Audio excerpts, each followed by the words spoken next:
Well, our daughter Libby, was stillborn on the 30th of May 2012.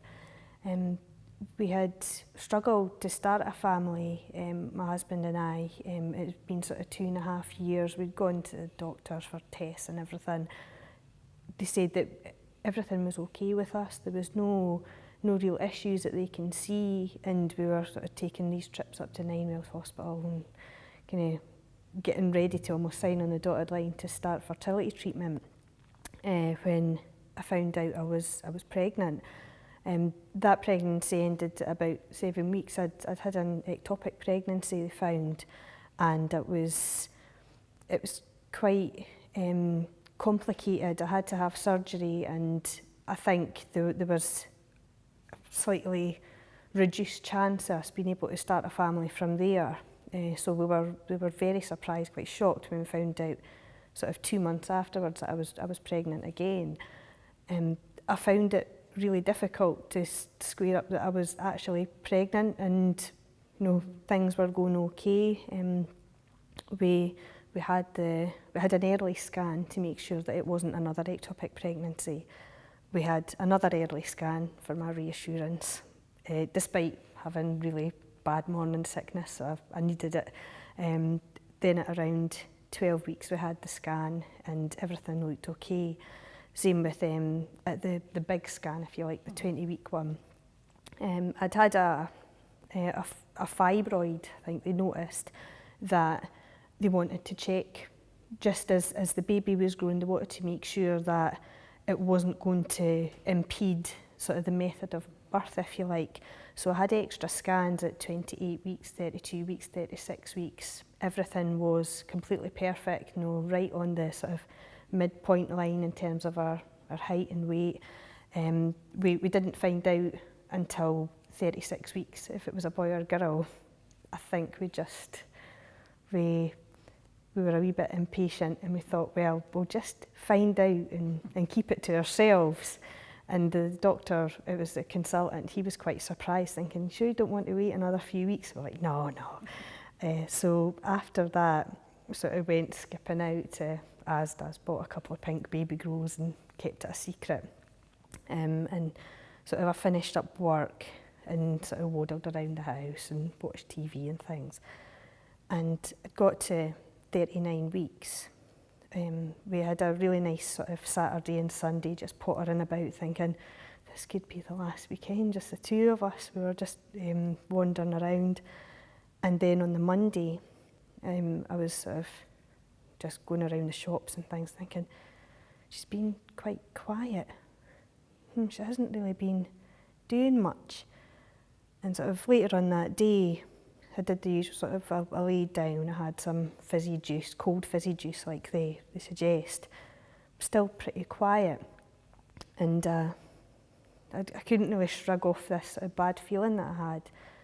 And I checked the books, and the book said, well, closer to delivery date, the baby will slow down, they're maybe conserving their energy, they're getting into a position that was more suitable for birth. So I thought, well, the books are saying so, that's fine.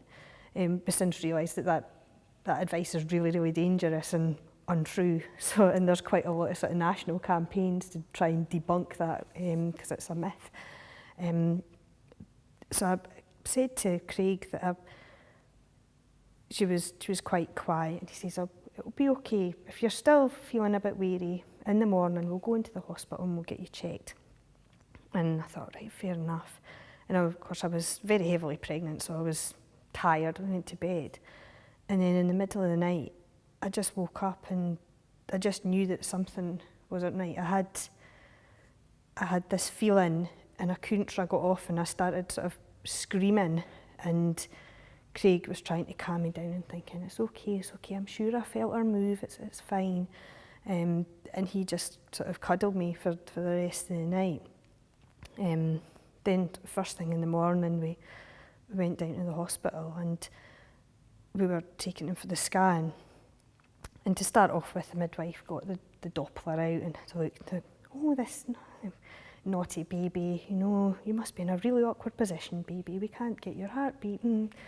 And then as she was doing it more and more, I mean, I knew I knew in my heart then that we'd lost her. I think I'd known since the middle of the night. So when she couldn't find the baby's heartbeat, it was confirming what I knew. She asked for a second opinion, and then they asked the consultant to come up with the portable ultrasound, and he confirmed that the baby's heart wasn't beating. It was like a real horrible, dizzy, sick feeling had, almost like you're not in your own body. I know it's a real cliche, but you just feel like you're not really there. And I just remember just screaming, and the midwives were trying to comfort me and sort of just going over what was to happen next. And I really, at that point, just thought, what are we going to do? How could this? I wasn't even thinking about how could it be. It was more, right, what do we have to do? This baby's got to be born. And they explained that I was to go in the next morning for induction. So they gave me a tablet. I'm not sure what it was. I think it was just to get things going, and so let us lie in the bed together, and just until we felt physically able to go home. It was hard. I really didn't want to stay in the hospital, didn't want to have to go outside, but at the same time I didn't want to have to be there any longer than I had to. So we left the hospital, and it was around sort of mid-morning, so we had to leave while people were coming in pregnant for clinics or leaving with their babies and things. But I think we just walked in a daze towards a car. I don't know how my husband managed to drive the sort of 5 minutes home. You just wander in a trance. And when we got home, my husband had to phone everybody. So he phoned my mum, and she was screaming, and she was at work, and she had to come. She came to see me, and then he had to tell his mum, and out of our friends, he told a couple, and they had the task of having to tell all our other friends. And we just then had to wait. We just sat in the house, and at the prospect of having to, go in the next morning not knowing. So it started we need to know what to expect. We had a look at all the information online that we could have. It was through the SANS charity on really what to expect from the birth itself, what not to be frightened of in a way, because you're not sure, what's the baby going to look like? Is the baby going to be, are we still going to love this baby when we see her?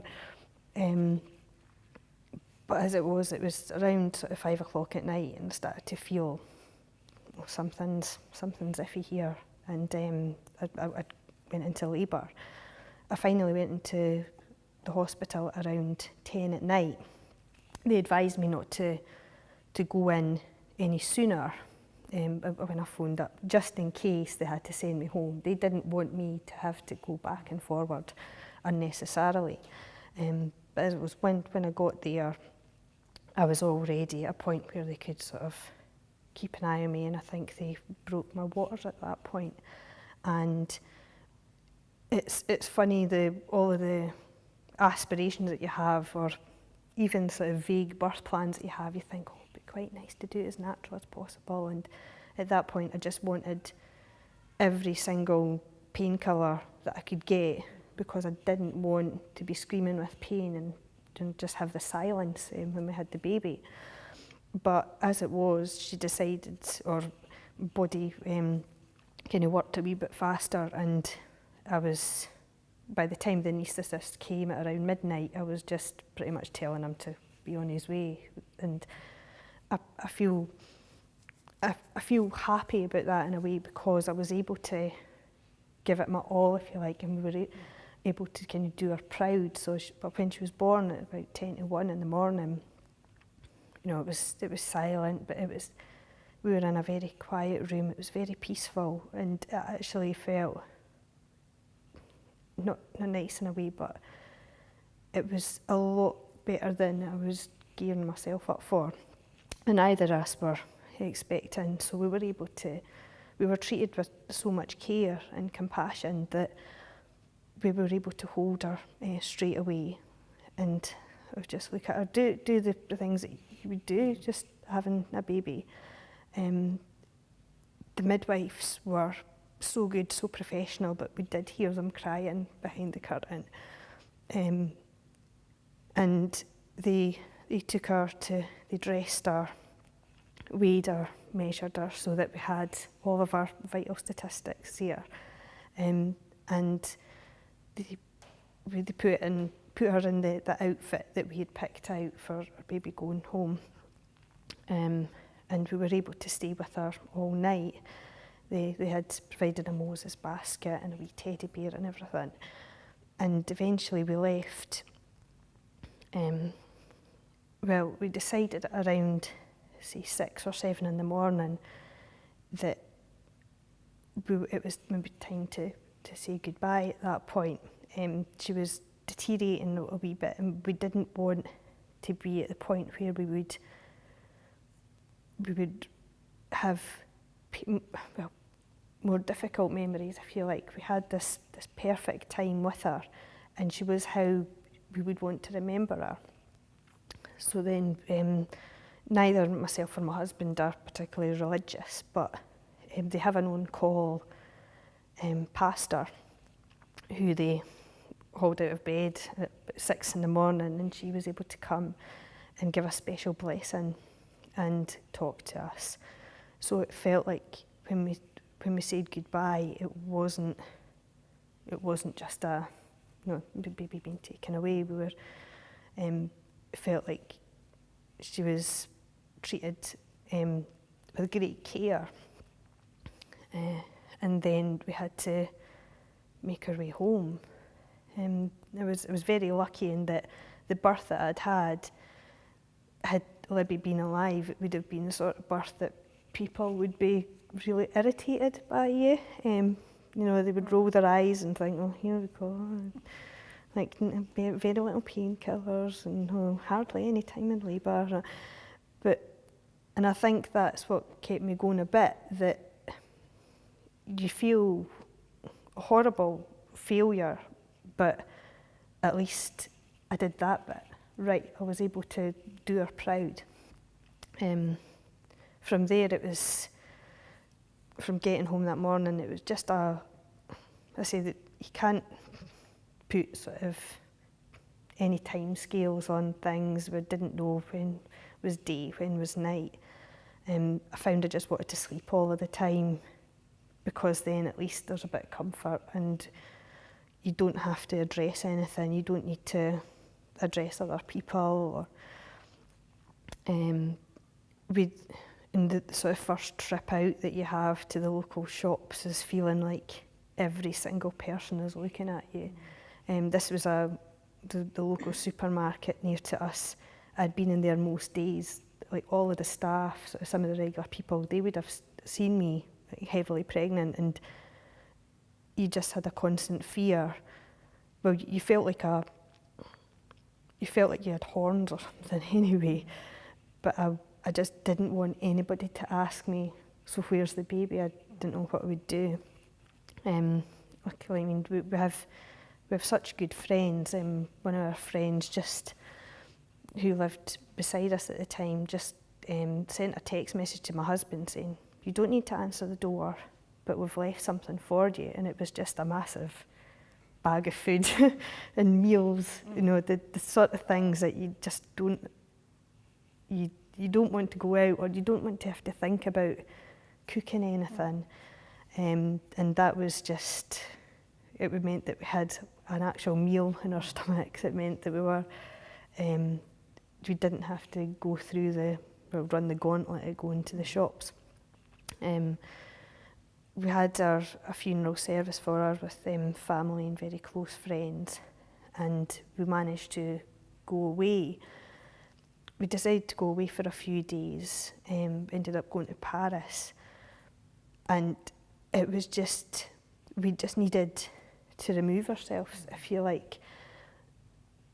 As much as we were in immense amounts of pain, we knew that like our family and friends were feeling that pain as well, and it was very difficult not to have to be strong for them or sort of reassure them. I definitely didn't feel that I could, sort of let my guard down, if you like. A lot of the time I didn't want to trouble people with my feelings, really.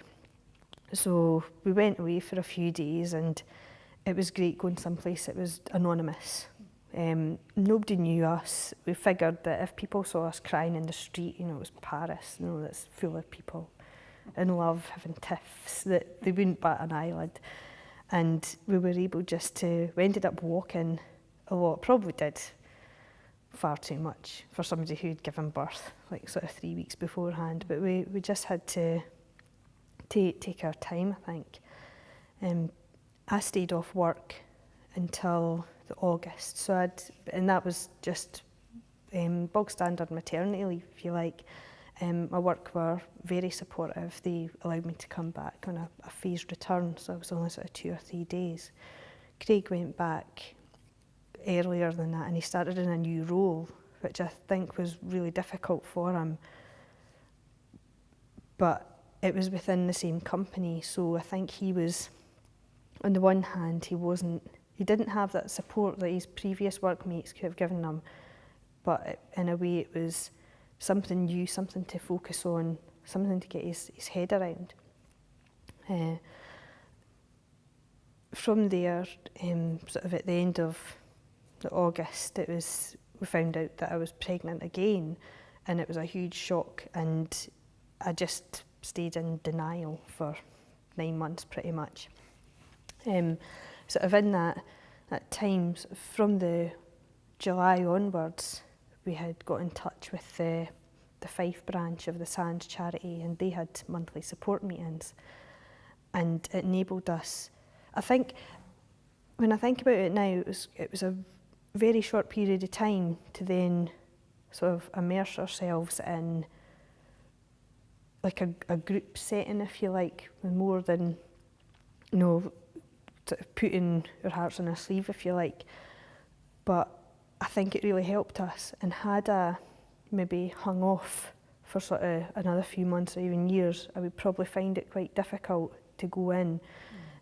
As it was, there were people there who had lost babies around the same time we had, and also people who were able to come and talk about their experiences, and even just sitting around listening to people, or people being able to talk about their loss, was just invaluable to us. It was like, oh my God, people understand our language. We don't have to sort of either downplay how we're feeling or kind of close off how we're feeling, because it's very difficult to explain. It's a really difficult kind of grief. When somebody dies, they're old, or they've had at least some life, there's some memories, whereas when your baby dies, it's very scant. So you try and cling on to every memory that you possibly can, or it's when people go through bereavement and you think of the kind of recovery process as you're doing, you have fewer days that feel as bad.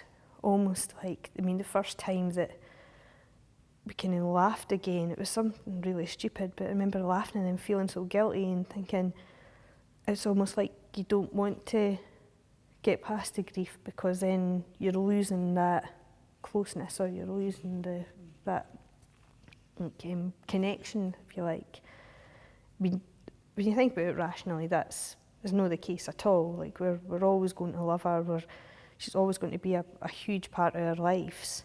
But at that time, you know, you felt really disloyal and just felt, I'm having a good day. This is rotten. How can I?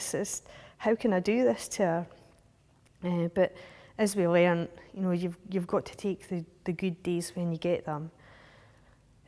Likewise, we realised if you're having a really horrible day, then chances are the next day won't be as bad.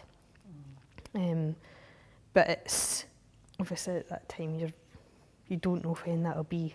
What did you find was the most difficult thing to deal with?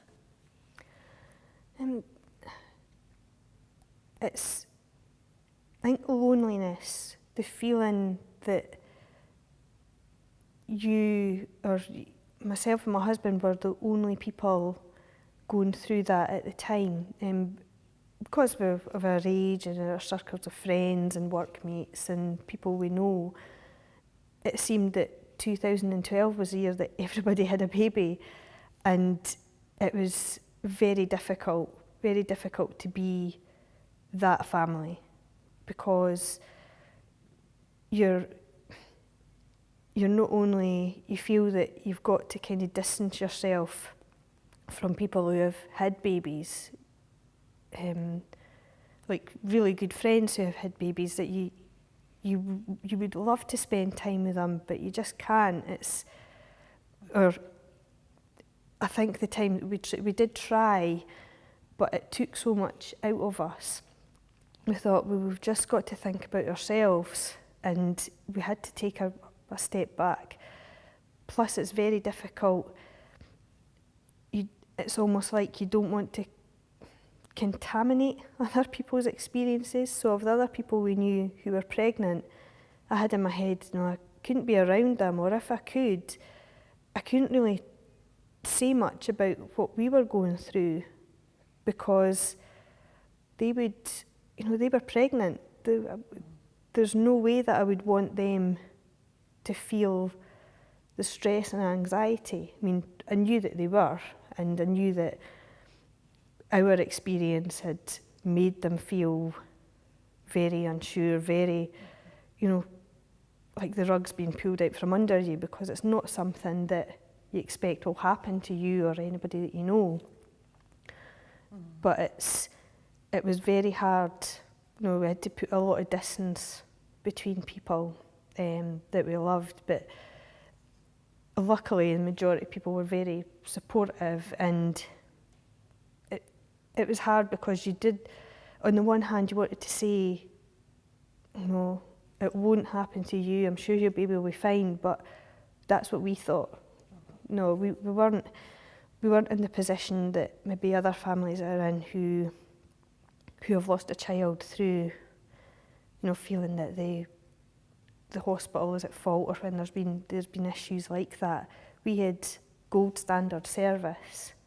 There was nothing that we could pin it on, and you know, we had a post-mortem for Libby, and it was just noted as one of those things. No, there was not a clear cause. There was nothing. I mean, we were relieved that it wasn't anything that we had done, something I'd eaten, you know, something that, you know, you have all sorts of irrational things that you think, if I hadn't done that. But on the other hand, there's still that, well, why did it have to happen? You know, there must have been something. So it was very difficult to be around people, or to talk about babies, or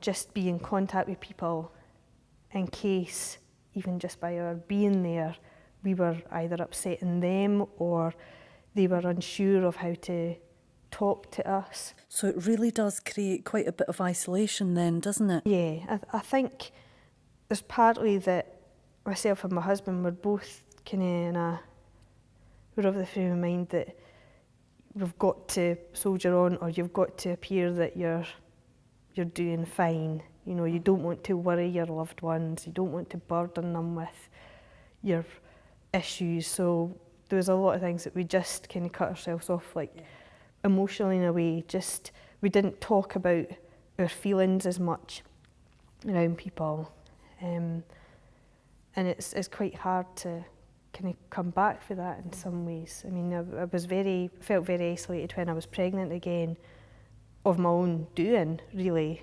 I just wanted to forget that I was pregnant in a way. I just wanted to be woken up in 9 months with a baby. Would you say then that during the next 9-month period, when you became pregnant again, do you think that you lived a lot of that in fear?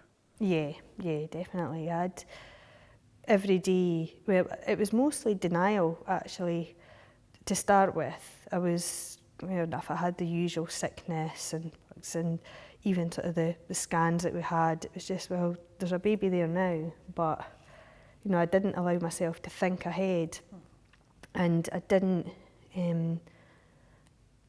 when people talked about, well, when this baby comes, it was always with a, well, all being well when this baby arrives, all being well, and I never believed it. I just used to say it like as a, well, you're thinking there'll be a baby coming, but I never let myself believe it, and Craig was the same. It was just a case, it was a means to an end, and we just kind of went by our business, I feel like. And if you go back to the services that came into play at that time, did you use any particular services? Like, did you start going to your GP, or what steps did you take?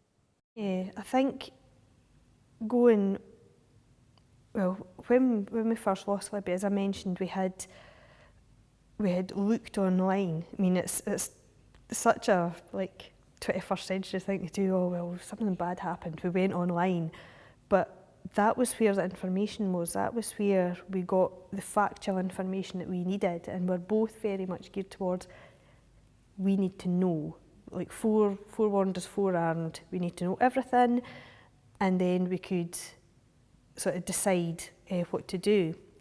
So there was a lot of kind of trawling on online things. I mentioned the UK SANS website was very good. It had clear fact sheets on what to do. There was also guidance for grandparents or family, or just even the practicalities like going back to work, your rights, etc. That kind of led on to, the Facebook groups that are around, or other discussion boards that you can have on a more anonymous basis to share your experiences. That was good and bad in some ways. I had been part of an internet forum that dealt with sort of pregnancy, birth, parenting, and this was previous to even becoming pregnant. I had used it a lot for advice on the IVF treatment and so on. So that was, I was able to then post things in a very honest and frank way. Other people on this discussion board had stillborn babies, and they were great. They would, private message me, keep in touch. Somebody I know is actually, they stay quite local, well, within Scotland anyway. So their experiences, as I say, hospital care were maybe a bit more relatable rather than people in England and Wales. They were great, and they actually did a whip round and sent us money and flowers. These were people I'd never even met, and yet the amount of support and love you could feel was amazing. So on the one hand, that online forum was great, but then on the other hand, you were going onto websites or forums, or even closed groups that were either very Americanised, they were either very at the extreme end, if you like, people who had 2 or 3 sort of babies dying, and a lot of religious stuff. I mean, my husband and I were not the most religious people, but whatever faith we had was severely tested. Couldn't really square up anybody who said that it was God's way, God had a plan, God's looking after them now. That didn't resonate with us at all. I respect people's faiths and their beliefs, but for us, especially people going from that very devout standpoint that they could have after a trauma, I didn't need that being preached, if you like. It didn't relate. I did go to the GP, but I'd had a bit of a run-in with the GP. I phoned up because I think the midwife had said, you'll need a 6-week postnatal check, you as the mum. So when I phoned up to arrange this appointment, I got the sort of receptionist going, no, just do that when you bring your child in for their immunisation. I was like, I don't have the child. Oh, right, okay. Then when I went to set the appointment and I went along to the appointment, the first thing the doctor says was, you shouldn't be here for another 2 weeks. Your child will need their immunisations. And I looked at their computer screen, and on the note it had said that I'd had a wee baby girl called Liberty. Nobody had noted anywhere that she was stillborn or what the situation was.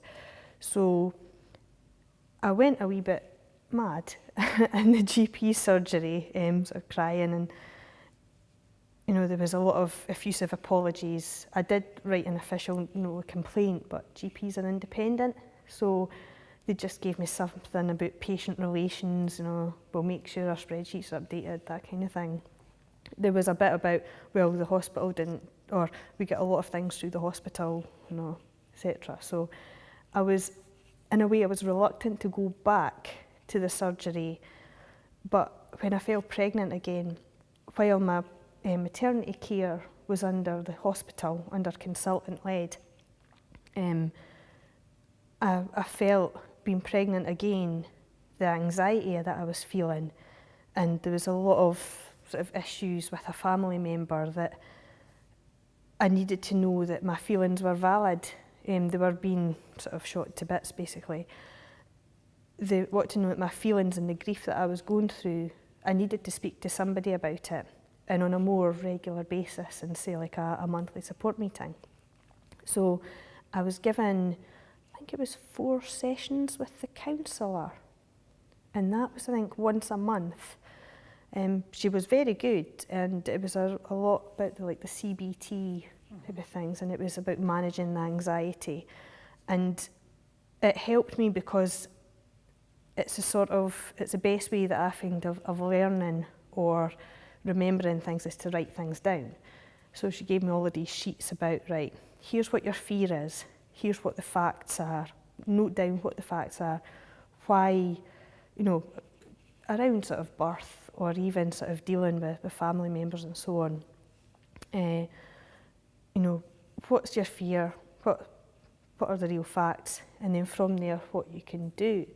So I found that very valuable, and it was very much a sense that the sessions themselves were like kind of springboard. That she would talk about all of the things that were happening, and she would give me the exercises almost like it's homework. And I got 4 sessions out of them because, or maybe I got 5 because I was pregnant. I think you normally get a maximum of 4. That was useful, but I definitely think there should be more emotional counselling, emotional-based counselling offered. What would you need? When I went along to the GP and asked for an early scan, she noted, well, we don't usually do early scans, and I explained the situation that I'd had the ectopic pregnancy, and she was like, well, you've got to know that before 12 weeks you really shouldn't be telling people you're pregnant anyway, and even after that, just look at Gordon Brown. And her jaws just dropped, and I thought, you're not any help. So from there, I was quite glad that because of our history, we just went under the care of the hospital after that. We didn't have to go and plead our case with a GP over again. I think you asked about advice, that what would practically help. When I had Libby and went home, I had a visit for the 10 days from the community midwife. She was really good, very compassionate, and sort of doing physical checks for me, but then asked if I wanted a health visitor to go, in any term, and I didn't know what help they could give, so I just said no. However, there was nothing at all that they provided me with regarding bereavement care. There wasn't anything, well, you've just suffered this horrible bereavement, here's how else we can help you from now on. There was nothing, we received no material on it, and I did have to seek out SANS. You know, we had to be proactive about ourselves and decide to go along to meetings or to speak to people on the phone. So we didn't have anything. No, I think we did have information in the memory box that they gave us at the hospital, but once we were sort of back in community, if you like, there wasn't anything there. And especially for my husband, he was registered with a different GP.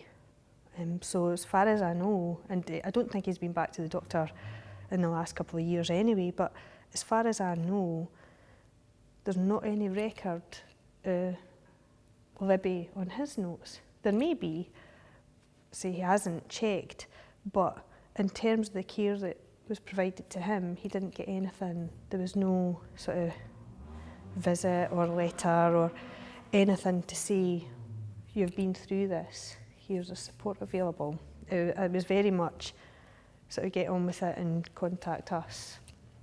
So that's why I found it quite hard as well, that when I went along to the doctors to ask about counselling, I was armed with arguments. You know, I felt I was having to go in and really steel myself and justify why I needed support, whereas in my opinion it should have been put as an option from the start. So that is something that you would hope GPs would pick up on. You know, if we could put that into some sort of training material as to how that made you feel. Mm-hmm. Yeah, it's very difficult to feel that having gone through like a bereavement like that, they don't have that same follow-up, if you like. Mm-hmm. And I say that we were lucky to fall pregnant quite quickly again, despite us being very, you know, it being a very traumatic time for us. But if I hadn't fallen pregnant again, would I have had any cause to be in touch with any medical professionals, or would I have just sort of retreated more and thought, no, don't want to bother them, what really can they provide, or whether it would have been slightly easier because they would have maybe had more at their disposal to prescribe, for example. But I definitely think that the counselling available should be more apparent. Yeah. The other thing that I wanted to ask you was, how did you feel that your friends reacted to you? Friends were very supportive. As mentioned, we have really close friends who, you know, a couple had just had children earlier on in the year, one was still pregnant, and they were great. As I mentioned before, we did consciously retreat a bit. We didn't want to sort of, again, contaminate their sort of experiences or be around and not have that much common ground anymore, if you like, or be in a position where we couldn't really talk about how we were feeling. However, they were great. They always invited us to things, made sure that we were included and things were on our terms, saying that they completely understood if we couldn't. However, there is always going to be that bit of a difference.